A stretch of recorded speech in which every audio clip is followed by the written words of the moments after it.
A 3-game sweep over the Boston Red Sox puts Angel fans, including Johnny and I, in a really great mood. We're going to tell you how they did it, including a stat that you probably won't believe. It's time to get locked on with Mike and John, and this is Locked On Angels.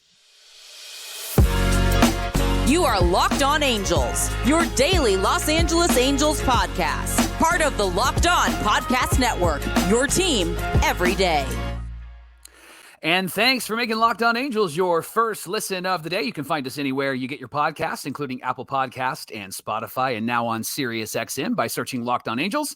And the best way to help us out is by giving us a rate and a review. And those watching on YouTube, make sure that you're subscribed and click the bell to be notified every time a new episode drops. Thanks for being here for this episode of Locked On Angels, where it's your team every day. You've got the Frisch Brothers here with you, a.k.a. the Super Halo Bros. My name is John, and that's my brother Mike. And my name is Mike, and that's my brother John. Hey, we have been fans of this team for many, many years. It's our second season here with you at Locked On Angels. Hey, Locked On Everydayers, those of you who join us every single day, don't forget that we're recapping the weekend series against the Miami Marlins. We'll have a full recap of the weekend on Monday. On today's show, we're looking at the remaining scheduled days in May that the Angels have against some pretty interesting opponents, and we're going to see how they might fare for the rest of the month. And we're talking about some hopeful signs for Reed Detmers and his future. But Mike, first, we have to talk about the sweep, because the Angels swept the Boston Red Sox. I said they look less like Red Sox and more like swept Sox, right? Swept Sox. It's hard to say, man. Well, I said Zach Neto is Neto, and that was cheesy as well. So, hey, the Angels win 7-3, and let's talk about our boy Zach Neto. 3 for 3, came a triple away from hitting for the cycle. He had a 3-run home run opposite field, Johnny, that's right. And that's where his power is. It's gap to gap, and I love that he went opposite field. And I'm thankful that they lowered the home run line so that he could get a home run there. Garrett Anderson's mad about that. He had 3 RBIs in this game. And then how about Shohei Ohtani with an Oppo Taco home run, his 12th. And then Trouty's like, hey, what about me? And Mike Trout hits his 12th home run, a 2-run home run. Yeah, Johnny, everything was just clicking offensively last night, wasn't it?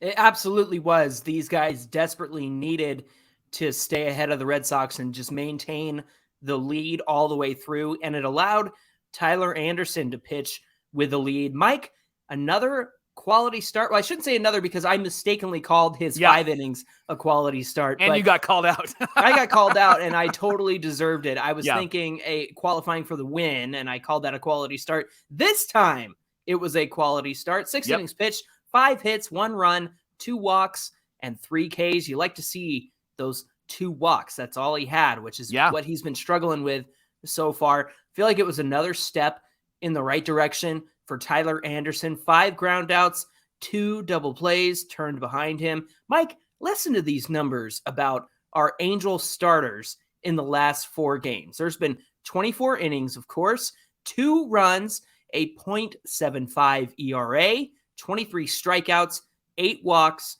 11 hits, and no home runs. That is huge, man. Yeah. And I have to say, watching Tyler Anderson is kind of an adventure because you're used to a certain kind of pitcher in this day and age. One who's getting a lot of strikeouts, one who is making guys look foolish up there. And not to say that he doesn't do that, but you watch him and it's just this soft tossing guy who's inducing ground outs, who's inducing weak contact. And 3 Ks, he's getting the swings and misses and the strikeouts, but it's an adventure because it's not your prototypical starter in this day and age, but it's effective. And when you have a guy like Rafi Devers, who's on my fantasy team and only got the 1 bloop hit in that one. No fantasy points for you. No, just the 1 hit, right? And when you see guys struggling like that against him, it's frustrating for the other team, I'm sure, because you just can't figure out a guy like Tyler Anderson. And there was somebody who said last week on YouTube, I wasn't that impressed with Tyler Anderson's start. And I said, well, why not? Because, it was only 5 innings, but he pitched really effectively. It was a step in the right direction. And somebody else replied and said, I guess if you're not watching pitch by pitch, then it feels like it wasn't a great start. Okay. You really have to watch and see how he's working up there And then you look back at it and go, oh yeah, that was pretty decent. Like he actually did a really good job. So hopefully this is another step forward for Tyler Anderson. But what did you think about him on the mound? Johnny, he had a really tough go. His last 4 starts were I think an ERA around 8, and then his next 4 starts, he had an ERA under 3. And so he's really improved. He reminds me of your favorite guy, CJ Wilson. He reminds me of CJ because there was nothing about Wilson that made you go, wow, that was really impressive. Wow, that was really great. And Wilson pitched for the Angels, early 2010s. Anderson has that same vibe about him. He just finds a way to get batters out. He finds a way to win. And Johnny, in the last year and a half, this guy is 17-5. He was 15-5 last year. He's 2-0 for us this year. And he just finds a way to win. He finds a way to get guys out. And this Red Sox team, they just couldn't get a hit off of him. And quite frankly, they couldn't get a hit off of any of our starters in this series. It felt like the roles were switched because how the Red Sox played in this series is how the Angels have been playing, right? This would have been a series that the Angels were a part of earlier this year, but something's shifted in this team. And we talked about it on yesterday's show, but I just want to emphasize the thing that's really changed on this team is that they're actually just playing solid defense. I'm not even going to say spectacular defense. It's just solid defense. They're making the plays that they're supposed to make. They're not making the plays that they're not supposed to make. They're not making errors, right? And there was that, I think it was the first inning when they did the double steal. And you actually, I think you tweeted out off of the Locked On Angels page that last year or earlier this year, that ball that was thrown to home would have gone to the backstop. A run would have scored. That runner would have ended up at third base. But it ended up being really good for us. Chad Wallach makes the catch, makes the tag, and they don't score any runs. And then the Angels immediately get on the board with 3 or 4 runs and already have a lead in this game, which, by the way, I think really helps Tyler Anderson and how he approaches each batter in the lineup. Absolutely. And going back to Zach Neto's performance, again, 3 for 3 with a 3-run home run over that yellow line. You got to love that yellow line. Love it. 3 RBIs in this one and 1 triple shy of the cycle. But how about the offense from Zach Neto, the defense from Zach Neto and Gio Urshela? Yeah. I love that Walsh came in later in the game to play over at first because there was a lefty starting, so he didn't get the start. And then Rengifo was subbed out and Drury moved to second. Mike, that's what you get when you have a versatile team like this. Guys who can play all over the field, and you can play the matchups. I know Rengifo didn't have a great game, but I'd rather see him batting right against a lefty than anything else. And that's why you have the ability to take him out later in the game, to put in a Walsh at first base, because you're past that lefty starter. Now you just have to worry about holding that lead. Can we talk about number 1, Reyes Maranta? I was disappointed to see his outing. I know that he was great in AAA. I'm going to give him another go at it because once again, he was bailed out by Chris Davinsky, who looked fantastic. Yeah. And how about Aaron Loop finishing the game for us, which is the perfect situation for him to be in. It's 7-2. But Mikey still gave up a run. I know. We've talked about him not being on this team and we're pretending that he's good. You just got to feel for the guy because he got a lot of ground balls, but they found holes, and then suddenly the run comes around and scores. And let's talk about Maranta for a moment. This is who he is, right? This is who he is. He's a guy who gets a little bit crazy on the mound, right? He can miss the zone often. In the words of our friend Davey Brunn, just throw strikes. Come on. And I'll be honest with you, like he can be a bit frustrating. That's why he hasn't really stuck with the team. And so this is who he is. And so when we talk about that bridge to Matt Moore and Carlos Estevez, we talked about Maranta being one of those guys. I still think he's got to earn that slot. I think if I'm going to lean towards who the bridge is, I'm going to go Davinsky, Silseth, and then Moore and Estevez, and let those 4 guys be the ones that figure it out. But you need someone like a Maranta because there are going to be days where those guys can't go and he needs to come in. He just got to cut back on the walks and he's got to hit the strike zone. That was where he really struggled last night. Seemed like he had good stuff. He just wasn't hitting the zone at all. So it'll be interesting to see how that plays out. They just weren't swinging at the stuff that was actually really good too. Yeah. Right, exactly. Hey, the Angels play the Marlins this weekend starting Friday at 6:38 Pacific time. They're at the Big A. Mike Reed Detmers, your boy, is on the mound. We're going to talk about him in just a minute. You can catch every pitch of the Angels hometown broadcast with SiriusXM on the SXM app. Just search Angels. And coming up on Locked On Angels, how are the Halos going to end this month of May, and what will June look like for the Angels? We're going to take a look into our crystal ball and predict the future here in just a minute. Locked On Angels is brought to you by Bird Dogs. Bird Dogs is a clothing company that's all about your comfort, and they have shorts and they have pants that are incredibly comfortable. Right, Johnny? I'm wearing my shorts right now. You can't see, but you can hear my chair squeaking, and they're super comfy. Heck yeah. And what's great about these shorts and pants is they actually have a liner inside. And Bird Dogs actually sent all of our Locked On MLB hosts shorts and pants. And there was a questionnaire that we had to fill out. And in the questionnaire, it said, do you want a liner or do you not want a liner? So one of our favorite Locked On hosts, Lindsey Crosby, was in our chat. And somebody said, hey, do I want a liner? Do I don't want a liner? And Lindsey Crosby goes, oh, you'll want a liner. And it was the best line. Lindsey Crosby's great. And so we got the liners, and these are really, really comfortable pants. The fabric is really stretchy, so it fits you instead of you trying to make it fit. And it gives you the freedom, Bird Dogs gives you the freedom to wear pants or shorts on the golf course, to a meeting, on a date, or just hanging out with friends. They're super casual, they're super comfy, and they make you look good. And we want you to be casual and comfy and look good. And here's how you can get started. Go to birddogs.com/lockedonmlb. Use our promo code LockedOnMLB. When you do, you'll receive a free custom Bird Dogs Yeti style tumbler with every order. Again, that's birddogs.com/lockedonmlb. Use our promo code LockedOnMLB. Look good, feel good. Get yourself a pair of pants and shorts today from Bird Dogs.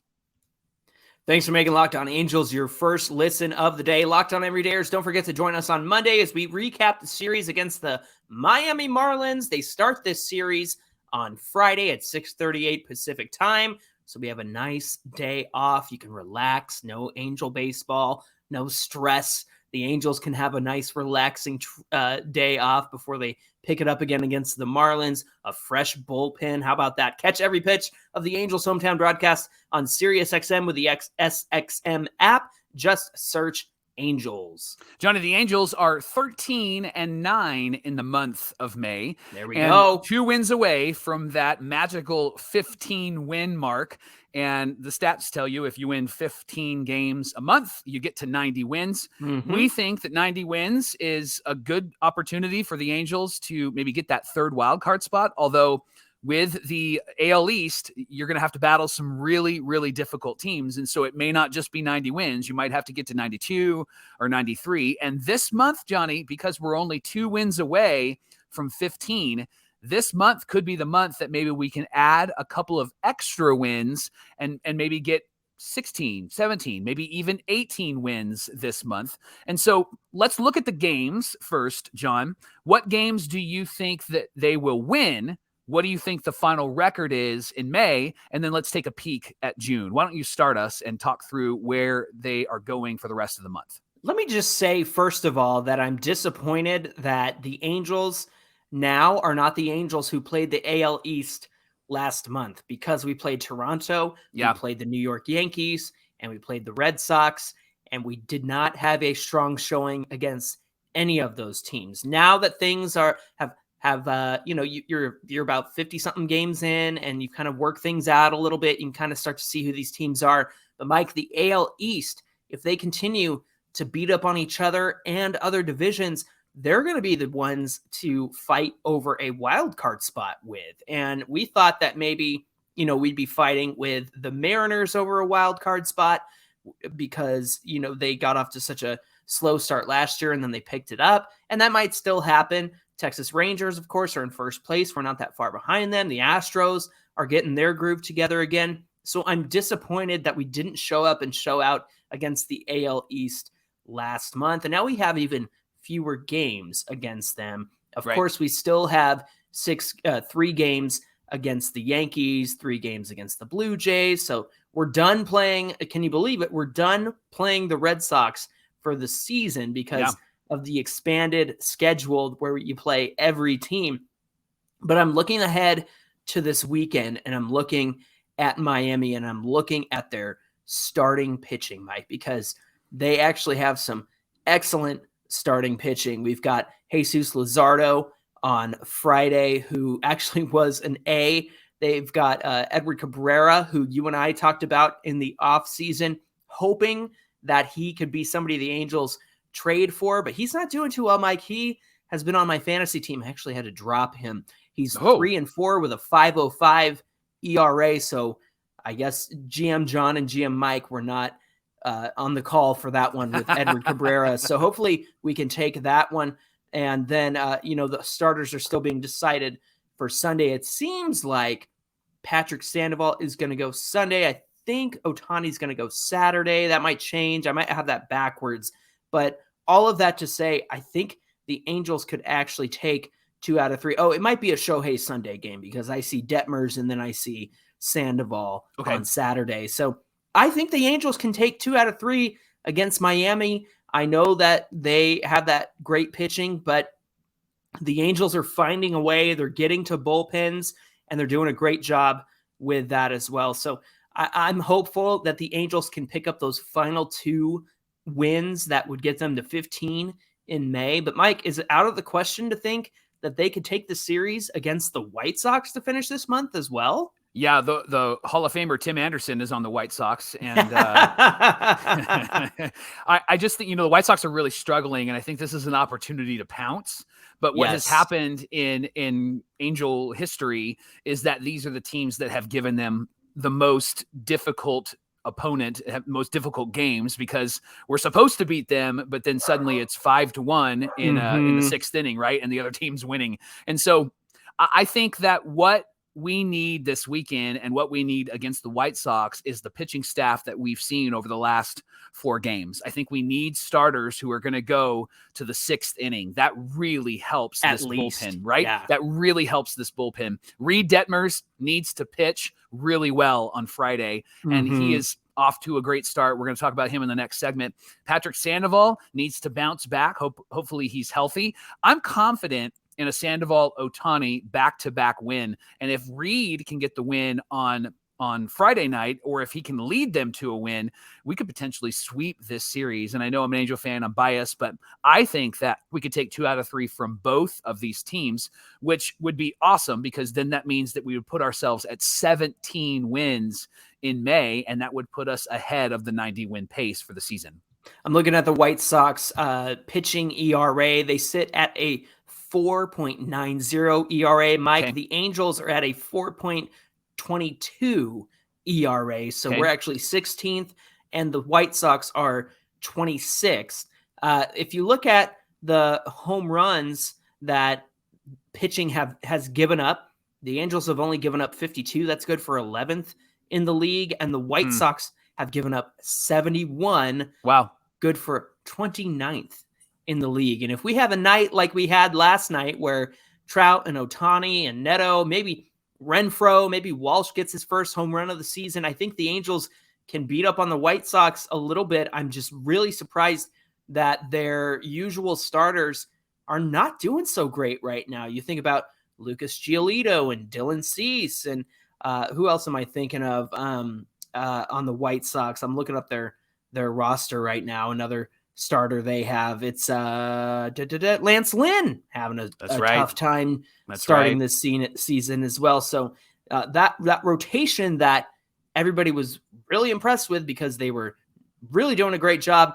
Dylan Cease, of course, was in Cy Young contention last season and is just not having a great start to his season so far. I'm looking at his stats here, and man, he's 3-3 with a 4.60 ERA. Wow. So, Mike, I really think that the Angels can get to that White Sox team. They're really down on their luck right now. 21-30 as of today. This is a good opportunity for them to actually put some wins together, because if you look at what's happening in June, Johnny, we have games against Houston, and those games are on the road. And then we have 3 against the Chicago Cubs. The Cubs have been playing pretty well. And then we have 3 against the Mariners, and that's all at home. So then Texas on the road again. So, I mean, we've got really tough teams to start the month of June off with. And so if we can get a couple of extra wins this month, I think it would be beneficial as we enter into the month of June. I also like the idea of taking each chunk of 9 games throughout the year and seeing if you go 5-4 in those 9 games. That, of course, came from listener and Twitter follower Stefan Muma. Has a great way of looking at the Angels' wins and losses. So if you take each section of 9 games and come away from them 5-4, it's a great way to look at how the Angels are progressing this season. So let's get out there and take it one game at a time. Like you said, if Detmers can do well, you can feel pretty confident in Sandoval and Ohtani after him. If the Angels continue to pitch the way that they are, I think we're going to be in good shape for the rest of the month. Locked On Angels is brought to you by our friends at Rocket Money. Over 80% of people have subscriptions they forgot about, and chances are you might be one of them, like the Stars app that you wanted to watch that one show that one time and then you forgot all about it, or the free gaming trial that you never actually used. Rocket Money will quickly and easily find your subscriptions for you, and you won't have to pay them anymore. You can hit cancel and Rocket Money will take care of it for you. It's that easy. Rocket Money also helps you manage your finances all in one place, and they automatically categorize your expenses so that you can easily track your budget in real time and also get alerted if anything looks off. Over 3 million people have used Rocket Money, and they're saving an average of $720 a year. That's rocketmoney.com/LockedOnMLB. That's where you can get started. Again, rocketmoney.com/LockedOnMLB. Mike, your boy Reed Detmers had himself a breakout season on the mound last year. Of course, he had the no-hitter in which he threw to Chad Wallach in that game. Anthony Rendon bat left in that game because he felt like he could, and Brett Phillips was on the mound. Brett Phillips, by the way, cleared waivers. He's outrighted to AAA, so he's still in the organization, which is great news. Great that we still get to keep him around. And then things kind of took a turn from that point. Detmers had to go down to AAA for a start, worked with Buddy Carlisle down there, and he helped kind of figure out some things for Reed Detmers. And so we had high hopes coming into the season that he would be a crucial and key part of this rotation. And he is, because we are relying on him to be the best version that he can be. But it feels like he struggled a lot this season. He hasn't quite been the pitcher that you and I were hoping for, but the numbers actually say something a little bit different and point to better results are on the way. They are coming. Reed Detmers has the ability to improve. And so there's some good numbers here that indicate that things are on the up and up for Reed Detmers. He's got 8 games started so far, 40.2 innings pitched, a 4.87 ERA. But Mike, what gets you excited when you think about Reed Detmers and the pitcher that he can become? Let's talk about the underlining numbers. That's what gets me excited. He has a 3.44 FIP. So FIP aims to measure what a pitcher's ERA should look like if he were to experience league average results on balls in play. Okay, so his ERA is 4.87, but his FIP is 3.44. So if he had a decent defense behind him and guys were making the plays that they were supposed to be making or should be making, the fielding independent pitching, essentially how good the pitcher is at controlling the results and whatnot, it should be a 3.44. So his ERA should look more like that. Yeah. Now that we have some better defense behind him, it feels like he could get back to that, right? Yeah, absolutely. And now here's a second number for you.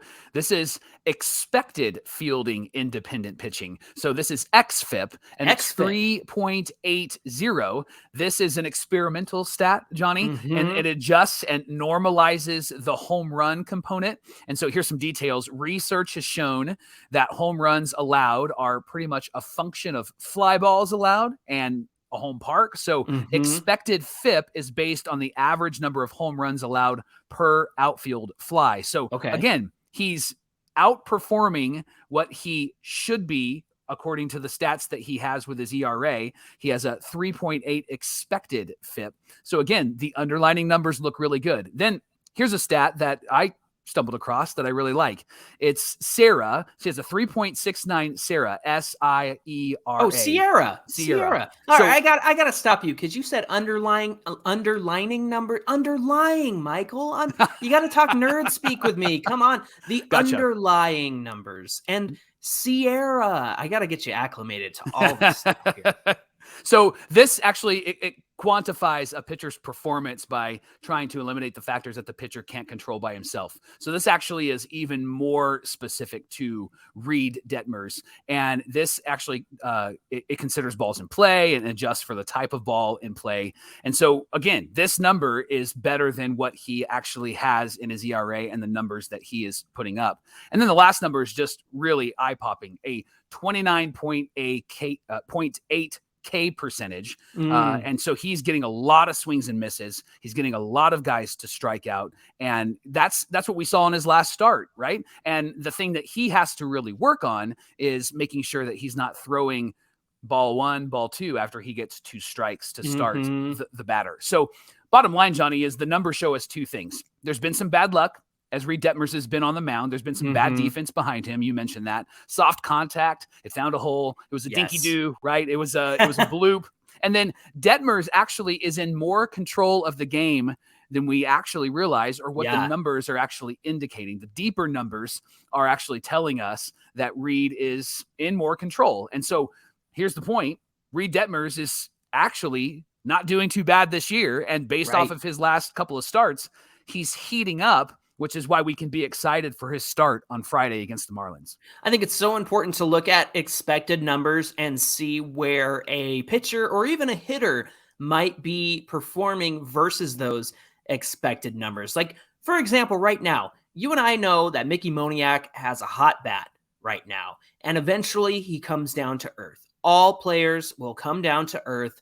They'll struggle. They'll find where they should be according to the stats. Mickey Moniak has a weighted on-base average right now that's higher than his expected weighted on-base average, which means that he'll come down to earth. However, the expected number is about 375, and a 320 WOBA is a decent, pretty good hitter. So Mickey Moniak will come down to earth, but he is outperforming those expected numbers right now. And the expected numbers that he will eventually end up at are pretty good. And I think the same thing can be said for Reed Detmers, that he will eventually level out and get to those good numbers that, 1, he can control, and 2, demonstrate that, yes, there has been some bad luck. There's been some dinky-doos, some bloop hits, things that are out of his control once the ball leaves his hands, right? And so it's always fun to look at the expected numbers, see how a player stacks up against those expected numbers, and really realize that, hey, he'll come around. He's outperforming the actual results right now if he were to have a decent defense behind him. It makes you wonder what happens when Rendon comes back, because Gio Urshela has been playing a fantastic third base. Obviously, Rendon is not going to play any other position than third, but man, I've just been so satisfied with the way this team has been playing defensively. It's great to have Walsh back. Maybe he can scoop those throws from Anthony Rendon out of the dirt that he always does, and maybe that'll help Reed Detmers at the end of the day. Thanks for making Locked On Angels your first listen of the day. The Angels play the Marlins on Friday at 6:38 Pacific time, and you can catch every pitch of the Angels' hometown broadcast with SiriusXM. Just search Angels on the SXM app.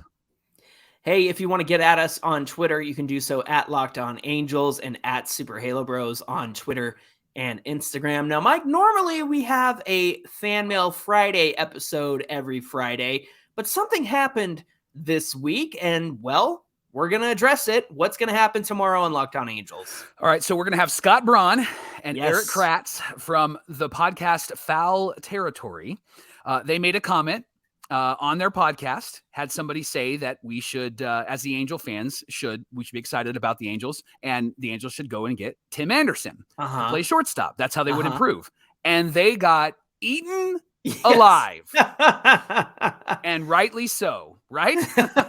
And then Scott said that, why are you defending Angels ownership? And everybody went, whoa, hold on a second. Yep. So you know what? We're going to hash it out tomorrow on Locked On Angels. We're going to have ourselves a good old-fashioned conversation, and Scott and Eric Kratz are going to be here. We're happy to have them on.